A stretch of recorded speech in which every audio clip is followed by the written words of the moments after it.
gostaria de aproveitar a oportunidade para agradecer essa oportunidade de estar aqui, agradecer a SBTD, agradecer também ao Fernando.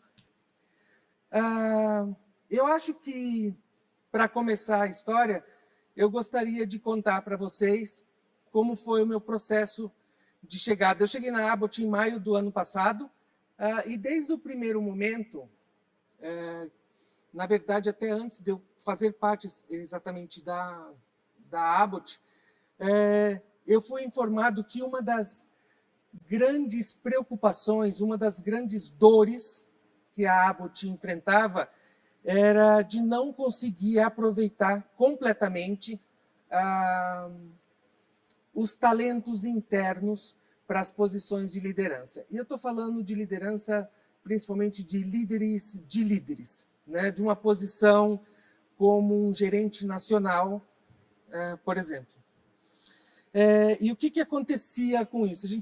Dentro da Abbott existiam várias pessoas mapeadas como talentos, pessoas que eram vistas, que tinham como plano de carreira ter uma oportunidade em níveis mais altos de liderança, uma posição estratégica, e muitas vezes, num processo seletivo, essa pessoa não conseguia conquistar essa vaga, e essa vaga era aberta para o mercado, e a gente acabava contratando uma pessoa que vem do mercado, que trazia toda a sua experiência, a sua expertise, a vivência, mas, de alguma forma, isso acabava representando também um pouco de ruptura, porque nem sempre a gente conseguia entender esse fit cultural de uma pessoa que é formada em uma empresa e migra para uma outra empresa diferente. Então, isso, na verdade, comunicava mal a intenção da Abbott de aproveitar esses talentos. Isso tinha um impacto também na construção de planos de carreira internamente e impactava também, de maneira importante, a retenção desses talentos, que acabava que a gente tinha uma pessoa que era trabalhada, que foi desenvolvida para ser no futuro nacional, a oportunidade acabava não acontecendo e a gente perdia essas pessoas para o mercado. E aí, ao longo desse meu processo de onboarding, que foi um processo bem, eu acho, que eu tive oportunidade de mergulhar profundamente na cultura Abbott, entendendo o que eles pensam, o que eles queriam, eu entendi que esse discurso ele era muito legítimo, que, na verdade, tinha consistência. Eu ouvi o presidente falar disso, os diretores, os bellheads, os outros nacionais falando disso, e eu entendi que realmente seria um bom caminho cuidar desse time. Então, isso me fez acreditar em construir um plano que pudesse encaminhar melhor os talentos que a Abbott tinha para próximas posições. E aí eu ficava pensando, né, como que eu consigo maximizar essas oportunidades internas? Como que as pessoas vão conseguir acreditar que vale a pena estar aqui e que elas vão ser vistas, desenvolvidas e vão ter oportunidades? Nesse processo meu de onboarding, eu fiz mais de 40 entrevistas de one-on-one para entender como a Abbott pensava. E quanto mais eu conversava sobre isso, mais claras ficavam as duas principais perguntas que a Abbott tinha que responder e que tinha a expectativa que a minha cadeira respondesse isso. A primeira é o que a gente deve desenvolver nesses potenciais para o próximo passo de carreira. E depois, quais são os comportamentos esperados para um líder de líderes na Abbott, que pode não ser a mesma coisa em outras empresas. Então, essas perguntas começaram a ficar muito claras na minha cabeça e eu comecei a desenhar, construir o cenário, dei um passinho para trás para olhar a foto inteira e começar a pensar como que eu poderia criar isso que atendesse essa expectativa que foi me comunicada até mesmo antes de eu ser funcionário. Então, era uma dor que eu precisava tratar. E aí, eu falei assim, bom, como que a gente vai desenvolver? O que a pessoa precisa desenvolver? E eu via que existia uma dúvida nesses potenciais que queriam se preparar para o próximo passo. Eu percebi que as pessoas, apesar de um discurso super correto, não conseguiam receber a orientação que precisavam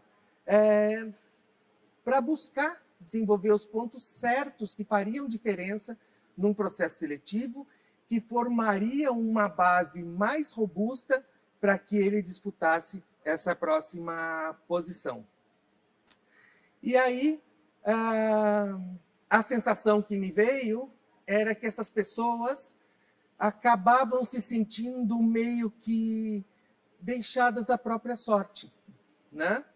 Porque o que as empresas tradicionalmente oferecem, e isso não é um privilégio da Abut, são conteúdos de desenvolvimento gerencial que são iguais para todo mundo. Então, todo mundo que está num plano de desenvolvimento recebe o mesmo conteúdo. E faltava aquela pecinha de como fazer algo a mais, como direcionar essas pessoas para aquele algo a mais. E, para ajudar tudo isso, a gente estava nesse cenário absolutamente caótico, com as relações super frágeis que esse distanciamento social nos trouxe. Então, a gente tinha, eu olhando da minha cadeira, eu tinha 2 grandes desafios. Como encaminhar o desenvolvimento dessas pessoas e como fazer isso à distância, sem perder a presença, a força e a relevância do que a gente estava pensando. E aí, com o tempo, como todos nós estamos vivendo, e hoje o que a gente está fazendo aqui é um exemplo disso, né? A internet ganhou uma relevância totalmente nova na nossa vida. É lógico que e-learnings e ensino à distância já existem há muitos anos, mas isso nunca foi tão vivo, tão importante para a nossa vida profissional como nesse último ano. Então, a internet, que tinha muito mais um papel de alguma, sim, de trabalho, mas a gente usava mais também como diversão, para acompanhar as notícias, ela começou a ser, cada um trancado dentro da sua casa, ser a principal janela para o mundo exterior, porque a gente tinha que respeitar esse isolamento que a gente está vivendo hoje. Então, meu cenário já estava mais ou menos trabalhado, né? E aí, eu acho que a gente começou, por essa oferta absurda de coisas que a internet trouxe, a gente começou uma sensação que eu acho que vocês viveram no começo da pandemia, no começo desses lockdowns e distanciamento social e coisa e tal, que é a sensação de que tudo está nas nossas mãos. Até antes da Covid, uma pessoa que queria se desenvolver, sim, poderia acessar a internet, mas a grande parte das coisas que eram mais robustas, mais bem construídas, eram cursos pagos. E cursos pagos quer dizer investimento. E a partir do ano passado para cá, a gente começou a ter acesso a um mar de conteúdos e tudo no alcance de um clique. Era só você apertar o botãozinho no seu celular e você estava dentro de uma sala, você estava dentro de um curso, um monte de conteúdos começaram a ser oferecidos gratuitamente, tudo à distância de um clique desculpa, no seu celular. Então, aquelas desculpas que a gente tinha, que era como eu não tenho tempo, estou me programando para isso, eu vou separar um dinheiro para investir na minha carreira, quando as coisas no trabalho acalmarem, eu vou fazer. E aqui acabava virando uma série de desculpas para a gente não fazer um curso. E agora isso ficou ameaçado, porque estava tudo disponível o tempo todo. E aí começou um sentimento que eu acho que todo mundo que está assistindo viveu ou viu em alguém, que é aquela sensação de, cara, tem tanta coisa acontecendo e eu estou perdendo isso. Eu não estou conseguindo aproveitar todas essas oportunidades que estão acontecendo, que estão batendo na minha cara, batendo na minha porta, convites para lives, para cursos, para palestras, coisas que a gente nunca teve acesso. E aí surgiu aquela sensação que hoje tem uma palavra que define isso, que é o FOMO. O FOMO é um acrônimo, é inicial de 4 palavras em inglês, que traduz esse sentimento, que é o Fear of Missing Out, que é a sensação de estar perdendo alguma coisa. Sabe, quando você foi trabalhar da sua casa, que o que a gente faz não é home office, é working from home, que é diferente, né? A gente começou a trabalhar mais cedo, começou a parar mais tarde, a nossa agenda do Outlook sendo completamente invadida por reuniões innecessárias e indispensáveis, era só Webex, Teams, Zoom, e tudo acontecendo, e aquele monte de cursos à sua volta, e você na sua casa, muitas vezes tendo que cuidar da sua família, da sua comida, da sua casa, querendo manter a sua qualidade de vida, cuidando da sua sanidade mental, e você perdendo oportunidades de um monte de coisa. Parece que aconteceu com a gente alguma coisa como um gatilho que despertou aquela necessidade, de assim, eu preciso aproveitar essa oportunidade, nunca mais eu vou ter isso. Todo mundo que trabalha comigo está fazendo os cursos. E você, com a agenda lotada, e tendo que se virar para resolver como ia lidar com isso tudo. Então, essa sensação foi invadindo as pessoas. E os líderes que faziam parte da Abbott também. A gente não estava imune a isso, né? Então, cada vez que aparecia um curso grátis de um cara famoso que está aberto até fevereiro, não vai perder, você perdia.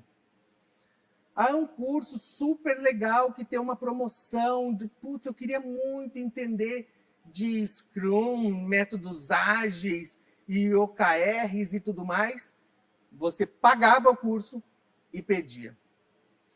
Aí sempre surgia um amigo que falava assim, nossa, você já está no Clubhouse?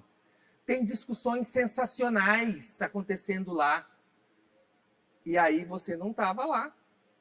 E vinha aquela risadinha, o olharzinho de censura, falando assim, não acredito que você está perdendo isso. Então isso foi minando a gente.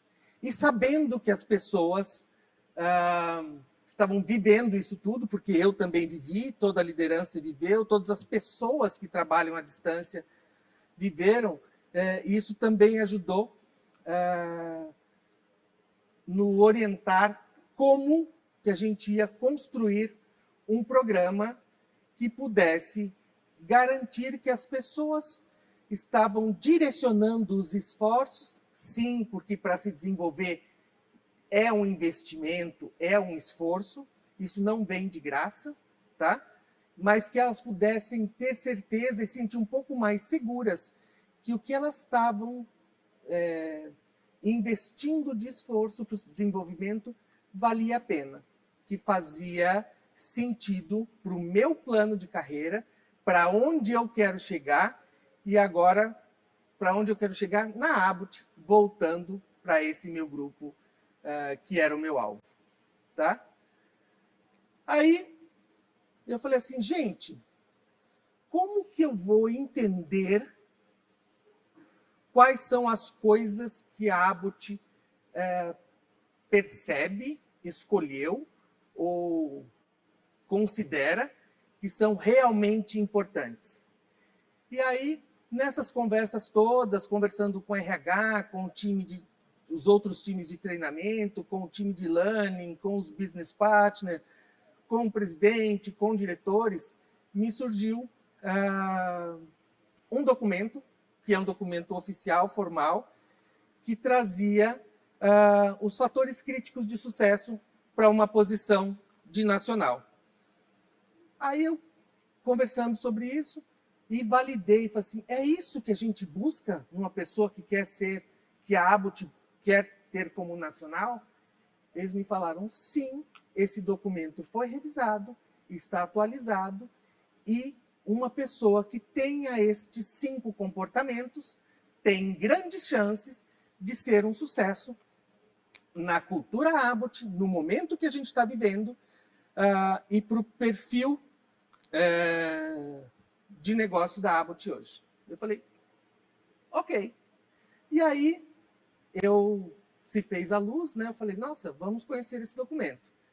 E aí, era um documento que trazia 5 comportamentos, que estão escritos aqui. Na verdade, a ideia não é discutir esse documento, nem apresentar quais são os fatores críticos de sucesso para o nacional, mas esses comportamentos, eles não são tão simplesmente traduzíveis em coisas que se pode aprender e ensinar.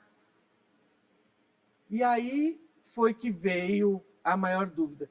Como que eu posso traduzir para uma pessoa que quer se desenvolver, que sonha em ter uma posição de sucesso na Abut, que quer ser um líder de líderes? Como que eu posso traduzir para ele o que quer dizer atua como intraempreendedor? Ouvindo isso, você precisa, e a gente escuta isso em processo de coaching, em aconselhamento de carreira, você tem que ser mais intraempreendedor, tem que ter um olhar de dono, mas a gente não conta como que faz isso. E aí aquilo fica, eu gosto de falar, que fica como uma palavra grávida, né? Ela está ali guardada e a gente não sabe o que vai sair dessa caixa. Né? Dessa caixa que é essa palavra grávida, como agir como intraempreendedor. Então, foi a hora de estudo e de pesquisa. Então, o time de treinamento investiu muito tempo buscando ferramentas e referências que pudessem nos ajudar a traduzir esses comportamentos em coisas que pudessem ser ensinadas e aprendidas. E aí nós chegamos no que a gente entendeu que é uma das ferramentas mais robustas que tem com relação a pipeline de liderança, a competências de liderança, que a gente foi buscar no Korn Ferry Leadership Architect, que é um framework de competências que a Korn Ferry trouxe há uns anos atrás. Isso foi documentado em um livro que traz 38 competências. Essas 38 competências estão agrupadas em 12 clusters e em 4 fatores, que é isso que está aqui. Então, tinha os 4 fatores, que eles eram divididos em pensamento, resultado, pessoas e self. É como eu penso, como eu busco resultados, como eu trato do meu público, do meu povo, e como eu me desenvolvo, como eu cuido de mim mesmo. E aí, eu falei assim, bom, beleza, com isso aqui a gente consegue encaminhar uma sugestão de como que a gente pode ensinar e aprender competências. Mas ainda, eu falo assim, gente, como que eu vou ensinar 38 competências para uma pessoa? São todas as competências do framework, da estrutura que eles criaram. E aí veio um segundo desafio, que é fazer o que a gente chama da indústria, né? Todo mundo já viu isso, é um depara, que é como que a gente traduz essas competências, como a gente traduz, esses comportamentos em competências. E aí, olhando para cada um dos comportamentos, nós encontramos que cada um dos comportamentos, eles eram compostos por mais de uma competência. Então, era um conjunto de competências que, quando desenvolvidas, elas iam se traduzir em comportamentos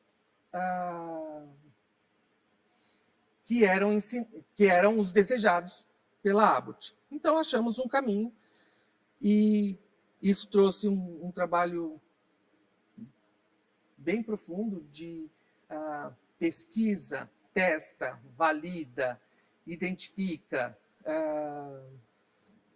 E aí a gente chegou na nossa ambição do que a gente queria. Era traduzir as competências, os comportamentos que a Abbott entendia que eram críticos, em competências que eram ensináveis e aprendíveis. Nesse momento, nasceu o programa de desenvolvimento de lideranças, que está implementado lá na Abbott desde julho do ano passado. É um programa anual, que começa em julho de um ano e termina em junho do ano seguinte, então são 12 meses. A gente está agora na reta final do primeiro ano desse programa. Esse programa chama Líder Mais. O Líder Mais, que é o líder, é mais do que líderes, é para líderes de líderes, né? Ele não é nenhuma promessa, nenhuma garantia de promoção, mas é sim um caminho que reúne os principais pontos que a Abbott entende que são importantes para um potencial, um talento mapeado em caminho no seu desenvolvimento. E aí foi assim, bom, beleza, já sei o que eu quero fazer, tá? Eu já tenho o cheiro de um caminho, que eu vou traduzir os comportamentos desejados para a posição em competências.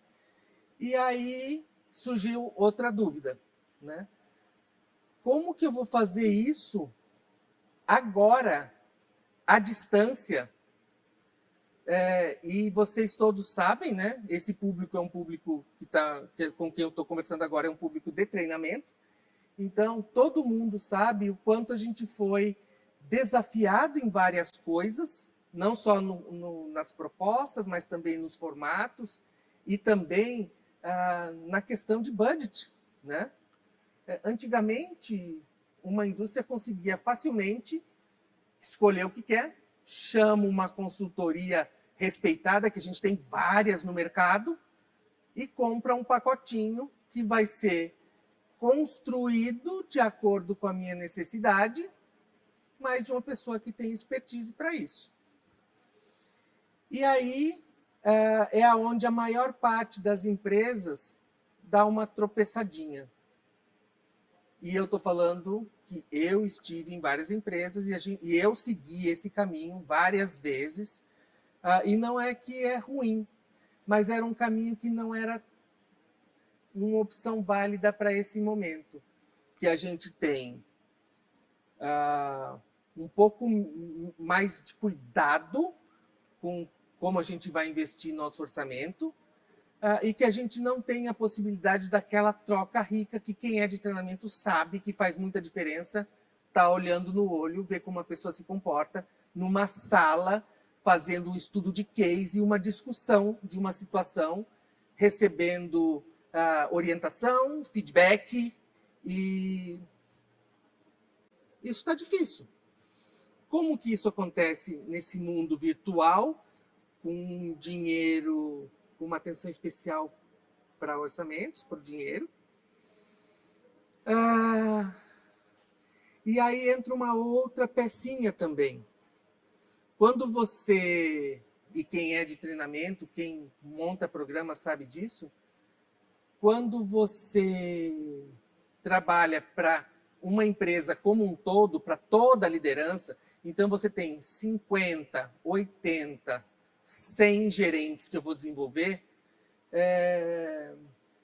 quando você faz um cálculo de investimento, você pode contratar uma consultoria super renomada, o palestrante que você entende que é o mais importante, e quando você faz um per capita, você divide o total de investimento pelo número de pessoas que são treinadas, isso acaba fazendo sentido. Por quê? Como é um programa que tem um investimento respeitado, mas tem muitas pessoas sendo treinadas, e você vê quanto custa para cada um, e a empresa normalmente entende que faz sentido fazer esse investimento para esse número de pessoas. Mas, quando você está tratando de um grupo enxuto, um grupo de talentos, aí a gente tem uma outra dúvida. Porque a consultoria, o desenvolvimento da solução, a implementação, a entrega desse conteúdo, as horas do consultor têm o mesmo preço. E aí, quando você faz uma divisão e faz um per capita, pode, muitas vezes, ser um limitador para, sim, vamos seguir para esse caminho. Por quê? Não faz sentido você pegar, por exemplo, e investir um valor altíssimo em 8 pessoas, como é o meu caso. Lá, os times que fazem parte desse programa Líder Mais são 8 talentos mapeados. Então, tudo que eu vou fazer, eu tenho que pensar, divide por 8, quanto custa. Isso é um olhar de gestão de treinamento. E o gestão de treinamento vai não só na escolha do caminho e das respostas que a gente oferece para as dores da empresa, mas também como que a gente cuida para fazer o nosso orçamento valer a pena, ser bem aplicado, fazer sentido com o investimento, fazer sentido com o que a gente quer fazer. E aí, apesar da gente ter achado esse caminho de como traduzir esses comportamentos em competências que são aprendíveis e ensináveis, surgiu uma outra pecinha que não posso estar presente, não consigo fazer um investimento com toda a consultoria que eu esperava, que era a minha ambição, que era o meu sonho, que é quem eu respeito, quem eu admiro, que tem um monte de gente no mercado, vocês sabem disso. Não faz sentido. Então, aí surge a outra coisa que é assim, beleza, vamos desenvolver internamente tudo que a gente puder.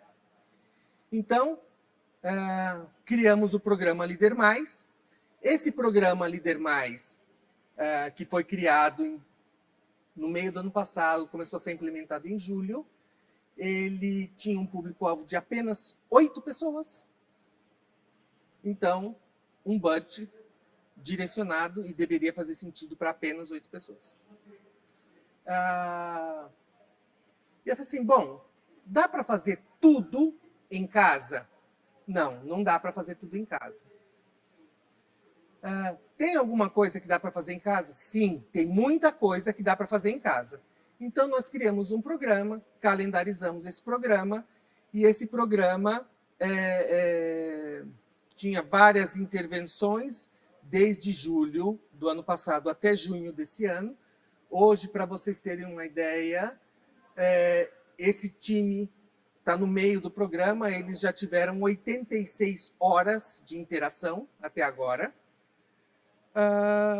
E isso com diversos formatos, fornecedores e propostas. Então, tem muitos conteúdos que são produzidos internamente pela Abbott e tem alguns conteúdos que a gente contratou pessoas que a Abbott entende que são respeitáveis, importantes, que têm coisas para falar que acrescentem para esse programa, e a gente contratou essas pessoas e entendeu que essa era a distribuição de alocação de recursos para fazer um programa forte, que aproveitasse os recursos internos, mas também pudesse beber um pouquinho da água do que a gente tem hoje no mercado.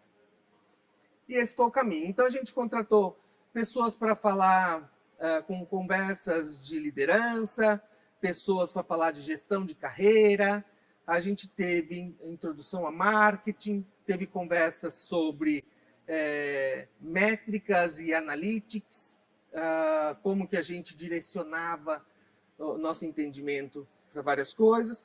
E o principal ponto desse programa, que é o conteúdo mais forte, ele veio tratar exatamente desse conteúdo que a gente está falando, dos comportamentos críticos de sucesso. E a gente criou, dentro do programa Líder Mais, um tópico que chama acelerador de competências. O acelerador de competências, então, o que a gente fez? Só para a gente caminhar na apresentação. A gente fez aquele Depara, que eu estava falando para vocês. Nesse Depara, a gente percebeu que, para cada comportamento, algumas vezes, tinha mais de uma competência envolvida, como vocês já podem imaginar, né? Então, para um comportamento tinha 6 competências, para o segundo tinha mais 4, para o terceiro a gente tinha outras 4, para o quarto 5 e para o último outras 6 competências. Eu falei assim, gente, esse número todo de competências. E aí aconteceu uma coisa que não foi surpresa para ninguém, que a gente descobriu que algumas competências elas estavam presentes em mais de um comportamento. E isso faz muito sentido se você pensar em qual é o momento da empresa, qual é o portfólio, quais são os mercados que a empresa trabalha, qual é o momento no ciclo de vida dos produtos que a empresa trabalha, e se é uma empresa que tem uma vocação de ciência, uma empresa que é uma vocação relacional, uma empresa que tem uma vocação, orientação, vocação comercial. E olhando para a Abbott, a gente, então, separou essas competências e viu, por exemplo, que visão de negócios é uma competência crítica e que estava presente em 3 comportamentos. E a gente começou a entender e elencamos com esse Depara das 38 competências que o framework que a Korn Ferry criou oferece para a gente. Das 38 competências, 20 estavam diretamente ligadas aos 5 comportamentos que a gente entendeu que são críticos de sucesso para uma posição de nacional. Então, já com essas... e essa parte do acelerador de competências foi toda construída internamente, é obra do time de treinamento. Então, essas 20 competências, a gente falou, beleza, a gente já tem 20. Aí, o que a gente fez? Pegou essas 20 competências, fez algumas entrevistas com a liderança, com os líderes de BU, para validar. São essas competências que a gente entende, contou essa lógica, né, do Depara. Eles falaram, cara, a gente conseguiu um bom diagnóstico de quais são as competências que suportam, apoiam e possibilitam os comportamentos que a gente espera. Então, seguros disso, a gente partiu para um segundo momento e a gente fez um inventário de competências e pegamos essas 20 competências com não só o nome, mas com uma descrição do que é essa competência, como eu posso ver essa competência acontecendo no meu dia a dia, e a gente fez um mapeamento, que a gente chamou de inventário, para os 8 líderes, para as equipes deles, para a autoavaliação e para os líderes desse grupo. Então, foi uma avaliação 360, medindo o quão visível, o quão bem estava representada essa competência em cada um dos 8.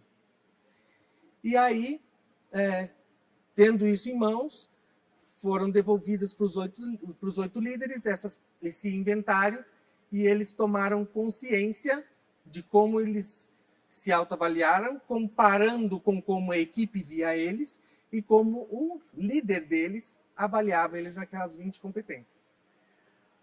E isso já deu também um norte para essas pessoas de aonde eu devo melhorar, aonde eu devo investir, quais são os pontos que eu tenho de oportunidade se eu quero demonstrar para a Abbott esses comportamentos do meu próximo cargo. Porque esse que é o grande, eu acho que é o grande segredo quando você busca uma promoção, busca um próximo cargo.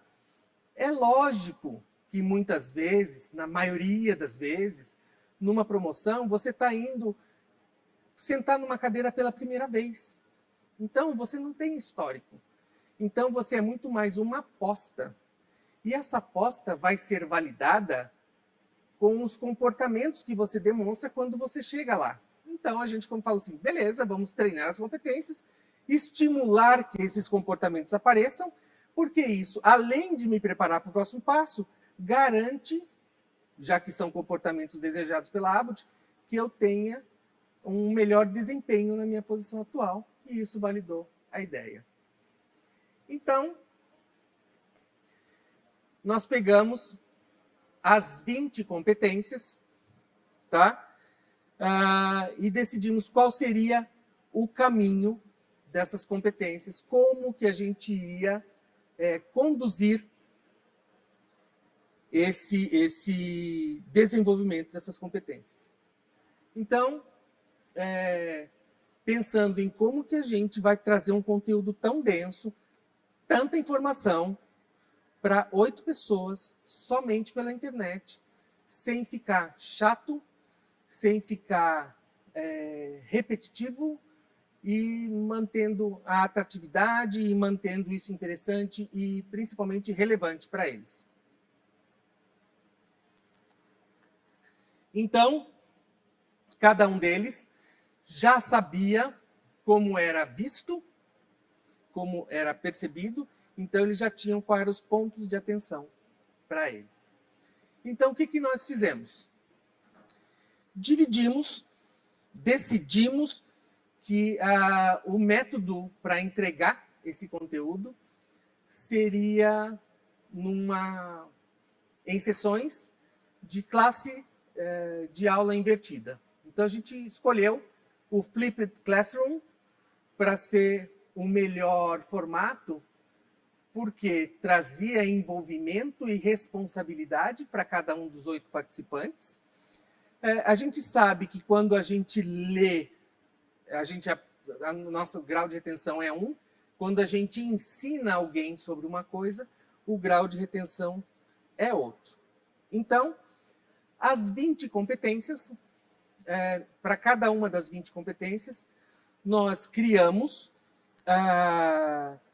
um conteúdo que foi um conteúdo de pesquisa, não é o que o time de treinamento acha, a gente pegou referência acadêmica, referência em livros, na literatura, do que a gente tem disponível, confiável, e escreveu um conteúdo para cada uma das 20 competências que a gente tinha listado como as competências que traduzem os comportamentos críticos de sucesso.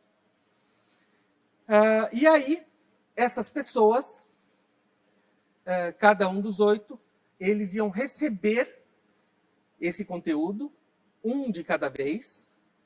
Na verdade, a gente fez, não foi todo mundo que recebeu todas. Cada um recebeu um conteúdo, e esse conteúdo ele tinha a responsabilidade de se preparar para contar, entregar esse conteúdo do seu jeito, respeitando o conteúdo que estava no PowerPoint que ele recebeu. Então, qual que era a responsabilidade dele? Não só entender e também contar essa história, mas ele tinha a responsabilidade de trazer para essa história, para esse storytelling que ele ia construir daquele material que ele recebeu, os exemplos dele da vida real e as oportunidades que a gente tem de demonstrar esta competência trabalhando para a Abbott.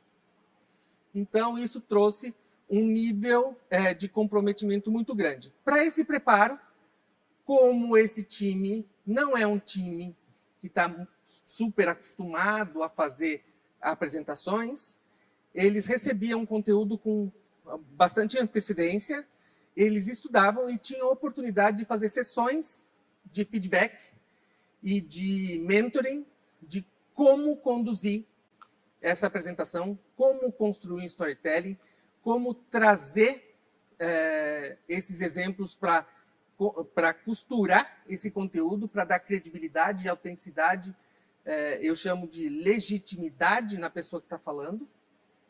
Então, esse foi o grande desafio. E aí eles recebiam isso, tinham esse trabalho, tinha disponível uma pessoa, que no caso eu fiz esse papel, para fazer um mentoring de como construir isso, como contar essa história, como costurar os acordos, como levar isso com um fluxo agradável. E eles tinham a responsabilidade para fazer isso. Tá, como que a gente dividiu isso tudo? Né? Fala assim, beleza, agora a gente tem 20 competências que a gente quer trabalhar. Qual vem primeiro? Como que a gente pode garantir a adequação disso para que a gente passe uma boa mensagem dessas competências sem sugerir ou deixar que alguém entenda que uma competência vem antes do que outra, né? Porque essas competências, todos nós temos essas competências desenvolvidas em maior ou menor grau. E quando você tem uma competência muito desenvolvida pelo seu estilo pessoal, pela sua experiência, pela sua formação, pelas coisas pelas quais você já passou, é natural que a gente busque primeiro essas coisas onde a gente vai bem. E aquilo é o mais importante, e isso justifica porque eu estou aqui, porque eu sou muito bom, porque eu sou bom nisso daqui e eu quero falar disso. Então, é um pouco do planejar ao contrário, né? Daquela lógica lá do Pigmalião moderno. Isso é mais importante, eu sei isso, e como isso vem primeiro e acaba virando verdade, e de tanto que eu repito isso, isso acaba acontecendo no meu time, na minha Abbott, que cada gestor tem uma empresa diferente, né? É isso que eu entendo. Ele acaba trazendo isso como o mais importante. E isso não é verdade. Isso é uma preferência, uma habilidade ou uma capacidade de transmitir essas coisas com maior ou menor clareza, de acordo com a fluência e vocabulário que eu tenho naquela competência. Então, a gente foi buscar também em pesquisa uma tabela que a gente pudesse, nessa matriz, colocar as competências que a gente escolheu, as 20 que a gente escolheu, para entender duas coisas. Primeiro, qual é a dificuldade de desenvolvimento que cada uma das competências tem? Por quê? Algumas competências é mais fácil de explicar, é mais fácil de aprender. E outras competências não é tão simples da gente trazer essa competência como um comportamento desejado, que as pessoas percebam isso na gente. Então, pensando nisso, nós dividimos as 20 competências em 5 intervenções, e a cada uma das 5 intervenções, a gente teria apenas 4 competências que iam ser trabalhadas. Então, nós escolhemos 4 competências, elegemos 4 dos 8 participantes, para que cada um recebesse uma competência a cada intervenção do acelerador de competências. Então, eles não escolhiam, eu mesmo sorteei, foi um sorteio, não teve nenhuma lógica, nenhuma preferência.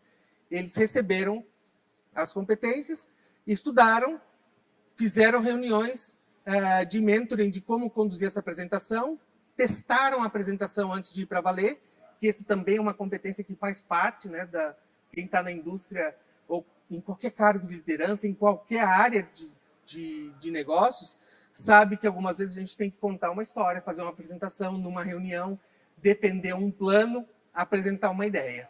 Então, a gente também estava aproveitando para desenvolver isso neles. Então, eles recebiam isso e faziam a apresentação. Essa apresentação era conduzida numa ferramenta de reunião, num Teams, alguma coisa assim.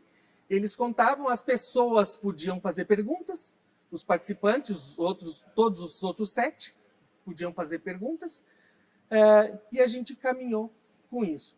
E isso veio, a primeira rodada, com os primeiros 4, estava um pouquinho frio, mas a partir da segunda, eles já começaram a tomar gosto pela coisa, e o nível das apresentações foi crescendo de uma maneira que eu nunca tinha visto. A qualidade, o envolvimento, como eles contavam a história de um conteúdo que eles receberam, não era a história deles.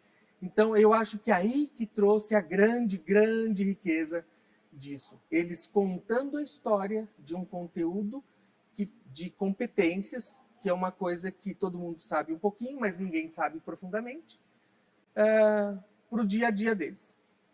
Então, esse foi o caminho que a gente pensou para fazer isso.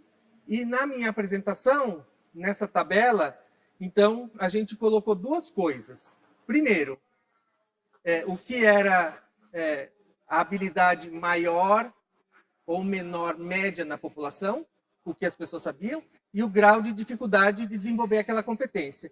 E a gente, pensando em 5 níveis de complexidade, a gente foi criando complexidade, colocando níveis adicionais de complexidade a cada apresentação.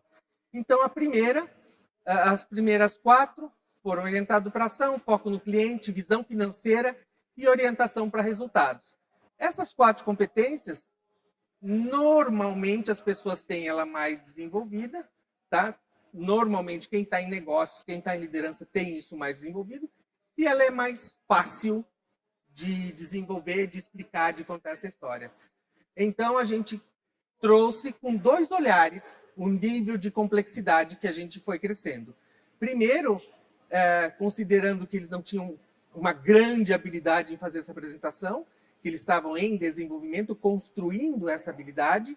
Então, foi primeiro mais simples, e a gente pensou também não só em começar com mais simples e mais complexo, mas pensando em quick wins. Essas primeiras competências, a gente precisava muito mais dar uma polida e deixar esses caras trabalharem, e algumas outras a gente ia ter que trabalhar, construir um pouquinho mais. Talvez não era só polir, tinha uma lapidada para fazer, ajustar a linguagem, alinhar o discurso. Então, isso era bastante importante. Então, a gente fez essas 4 primeiras. As 4 segundas foram visão de negócio, aprendizado ágil, transmite confiança e o planejar e alinhar, que são competências de um gestor. Para o próximo nível, a gente trouxe as outras 4, que são relações interpessoais, autodesenvolvimento, tomar decisões de qualidade e como ele orienta trabalhos. E aqui a gente já começou a sair do fácil e entrar para o difícil, para o mais difícil de contar essa história. E aí foi aonde a gente viu a explosão de qualidade nas apresentações que eram feitas. Porque, ao contrário do que a gente imaginava, eles estavam ganhando complexidade no conteúdo, mas a velocidade que eles ganharam fluência surpreendeu muito o que a gente estava esperando e o que a gente imaginou que ia acontecer. Para a quarta intervenção, a gente trouxe comunica, visão e propósito, atração de talentos, incentivar o engajamento e otimizar processos. Que aí a gente já está falando de um pouquinho mais estratégico do que foco no cliente, por exemplo. E para o último nível, que ainda não aconteceu, essa última apresentação vai acontecer só no final do programa, e ela vai ser presencial, a gente vai ter oportunidade, se tudo der certo, se a vacina caminhar bem, a gente vai fazer uma presencial, e a gente vai falar de inovação, adaptabilidade, pensamento estratégico e como construir relações. Então, essas são as 20 competências, dividido em 5 intervenções, que têm um grau de complexidade crescente e trouxe para esse grupo de Líder Mais um novo olhar e que isso está mudando o comportamento deles. E o mais legal de tudo, eu acho, é que a gente já consegue perceber que as pessoas estão diferentes. Esses 8, eu já escuto comentários da liderança e já estive em reunião que eles fazem intervenções e o gestor fala assim, cara, o que aconteceu? Você está muito diferente. Então, essa atitude, postura, disponibilidade e argumentos e influências sobre coisas novas já está influenciando eles na posição atual e, com certeza, vai também impactar no próximo passo de carreira deles. Tem uma última coisa que eu esqueci de falar desse processo, né? Além dessa sessão que ele tem antes da apresentação para o grupo, onde ele recebe mentoring de como construir isso, storytelling, o fio que puxa a história, como criar os links e ganchos entre um slide e outro, como incorporar os exemplos que ele traz. Além disso tudo, depois da apresentação, eles têm uma outra sessão de feedback, onde eles escutam o que deu certo e o que não deu certo na apresentação que eles planejaram. Então, esse foi o grande caminho. Eles já estão trabalhando com essas competências no dia a dia, e eu acho que isso é um grande ganho. Então, o programa Líder Mais, que tem um escopo muito maior, falando desde gestão de carreira, conversas de crescimento, que a gente tem noções sobre marketing, finanças, analytics, tem o acelerador de competências, que esse eu acho a principal ferramenta que eu queria contar para vocês hoje, que é uma ferramenta que tem muita pesquisa, é uma ferramenta que tem embasamento acadêmico, tem a nossa experiência também em construir conteúdos e oferecer respostas às dores da empresa que a gente trabalha, com custo baixíssimo. Na verdade, o que a gente tem aqui é a produção do PowerPoint, que para a gente, lá na Abbott, a gente tem um birô que cuida disso, então o investimento é bem baixo para conseguir fazer uma entrega deste volume, desta importância e com essa qualidade. E aí, eu queria contar para vocês o que a gente viu até agora, né?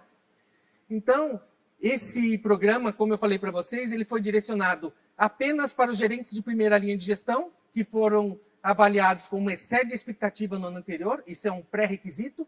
Se você só atendeu, você não é elegível para um programa de talentos como Líder Mais. E também uma pessoa que tem foi mapeado como um potencial líder de líderes, pelo seu histórico, pelo seu comportamento, pelo seu perfil, pelas suas atitudes na sua posição atual. Então, a gente pega isso tudo, cada unidade de negócio faz a sua indicação e a gente elege quem são as pessoas. E para esse ano a gente teve 8 candidatos. tá? Esse programa, como eu já disse, é um programa de 1 ano de duração. Esse que começou em julho vai até junho. O programa 21-22, ele vai acontecer a partir de junho, e que a gente já tem um movimento dentro da Abbott de pessoas que ouviram falar do programa e estão vendo e conseguem já testemunhar a mudança de comportamento nos participantes. Então, tem uma expectativa muito grande das pessoas concorrerem e conseguirem fazer parte do próximo programa. E isso, para mim, é um sinal de sucesso. Mas eu acho que um outro indicador que é muito importante é que dos 8 indicados que a gente teve para indicados e eleitos, né, para este grupo de 20 e 21, deles, dos 8, 4 já receberam convites para processos seletivos internos, entre BUs diferentes, são pessoas que não conheciam, não tinham trabalhado com eles ainda, e desses 4 que receberam convite, 3 já foram promovidos. E a gente ainda está com o programa acontecendo. Então, eu acho que esse é um super indicador de sucesso. Eu acho que isso trouxe a credibilidade que o programa precisa. A gente vê hoje um diretor falando: busque naquele pool de talentos os candidatos para a vaga que a gente tem. E isso é o que trata a principal dor que eu fui apresentado quando cheguei na Abbott, que era aquele lamento de não conseguir aproveitar um talento interno para uma posição de liderança e ter que buscar pessoas para cargos tão estratégicos no mercado, correndo o risco de não ter um fit cultural, de ter uma ruptura na comunicação dentro da empresa e desacreditando um plano de carreira que as pessoas estão construindo aqui na Abbott. Era isso que eu tinha para falar para vocês. A gente tem ainda um tempinho. Eu sei que vocês já mandaram perguntas, a gente tem ainda algum tempo. E se vocês quiserem ainda mandar perguntas, ainda dá tempo, e a gente vai receber. E eu vou responder todas as perguntas que eu souber. Né? O que eu não souber, eu vou estudar para responder depois para vocês. Mas era isso que eu tenho para hoje. Vamos lá? Obrigada. Muito obrigada, Marcos. Olha só, tem algumas perguntas aqui para ele que a gente selecionou. Começando, então. Vamos lá. Primeira pergunta. Como garantir que exista diversidade em um programa de desenvolvimento gerencial, assegurando aos participantes de diferentes perfis, homem, mulher, etc.? Tá. Na verdade, eu acho que isso é uma pergunta muito mais abrangente, muito mais importante e fala muito mais da empresa e do ambiente que você está do que de um programa como esse. Os eleitos para um programa como esse, se é uma empresa, um ambiente que é favorável à diversidade, isso acontece naturalmente.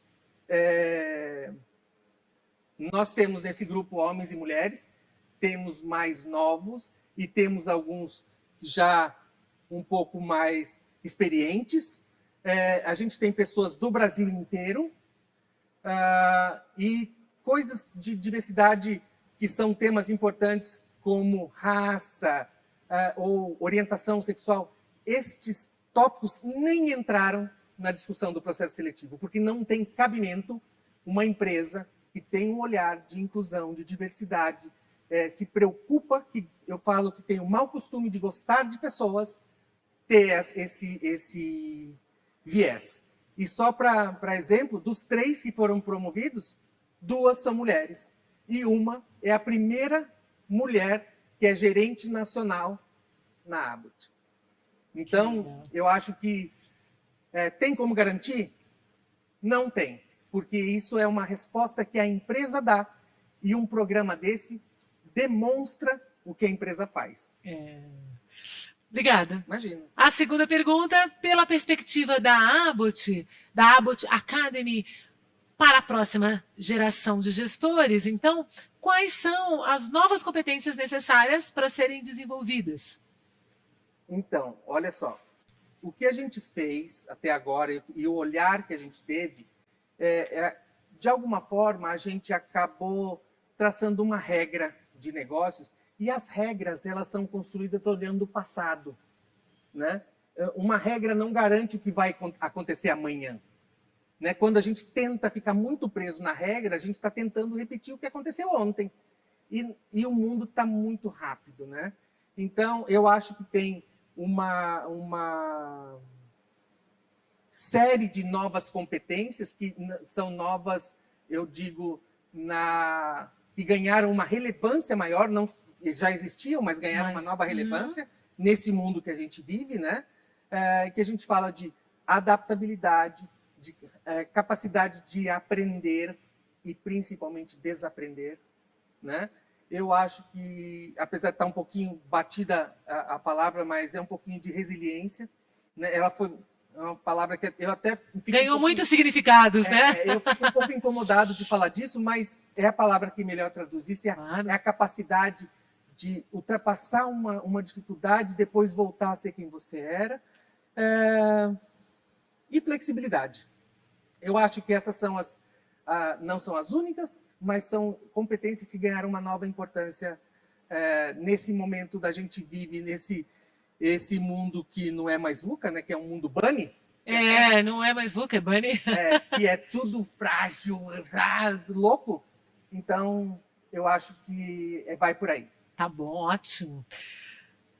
Então, vamos lá, mais uma. Na ausência de recursos, né, de capitais necessários para o investimento na capacitação da equipe, que esforços pessoais e coletivos podem ser empregados? Isso foi um pouco do que eu falei de quando a gente, mesmo uma empresa que oferece recursos para isso, é responsabilidade do gestor de treinamento ver qual é o investimento que faz mais sentido. E quando a gente pega, por mais estratégico que seja o programa, como é o Líder Mais, é um programa para apenas 8 pessoas. Então, a gente tem um desafio que eu não posso pegar um per capita muito alto, porque não faz sentido no volume e no quanto eu entrego de recursos para os outros cargos da empresa. A gente precisa fazer um balance disso. Eu acho que o grande caminho, a grande saída, foi um pouco do que a gente respondeu na Abbott, que passa por ter bons times. Eu tenho um time que trabalha comigo que é sensacional. São pessoas extremamente dedicadas, pessoas que têm uma vontade absurda de aprender e gostam dessa brincadeira do vamos tentar, vamos desafiar, eu quero aprender. Então, eu acho que a grande resposta na falta de recursos, eu acho que tem que ser ter um bom time que esteja disponível para isso e investir nesse time para formar, desenvolver esse time e contar com eles para que eles tragam a resposta. Eu acho que a gente tem lá, eu tenho 6 cabeças que pensam. Então, eu não falo, eu falo o que eu quero fazer, o como vem deles. Porque as 6 cabeças são muito mais inteligentes do que eu sozinho. Então, eu na minha posição de gestão do time, eu quero muito mais ver o que vem deles do que eu apontar um caminho. Porque eu vou apontar um caminho velho, que faz 25 anos que eu estou fazendo isso. Ou talvez unilateral, né? Ou só tem o meu viés, as minhas crenças. Então, eu acho que é confiar no time, investir para desenvolver ele e dar autonomia para esse time correr. Eu acho que esse é o principal caminho. Muito bom ouvir isso. Eu sou de treinamento, se eu não fizer isso, pelo amor, né? Mas é bom de ouvir você falando, de um líder falando exatamente assim. Que bom, fico muito feliz de ouvir. Aí tem uma outra pergunta. O líder pode experimentar fases de desmotivação e de fragilidades, claro. Mas nesse caso, como a equipe empresarial deverá agir? Que ele quer, né, saber quando a desmotivação e a fragilidade parte do líder, né? Eu acho que por trás dessa pergunta tem uma outra questão, que é como a gente cuida da gente mesmo, tá? Então, é lógico que esse momento que a gente está vivendo, está todo mundo muito frágil, né? E algumas pessoas escolhem fingir que são a prova de bala, que eu não me abalo, eu estou super bem, estou pleno, sabe? E a vida não é assim. Então, todo mundo tem momentos de altos e baixos, todo mundo tem alegrias e frustrações, e a gente precisa aprender como lidar com isso tudo. Então, eu acho que para qualquer cargo, não só para o líder, a gente tem que se respeitar, cuidar da nossa saúde mental, não ter preocupação de demonstrar alguma vulnerabilidade, tipo, cara, hoje eu não estou bem, e respeitar também um dia que seu time tem alguém que não está bem. Eu vivi nesse período agora de pandemia, a gente ficou mais distante, né?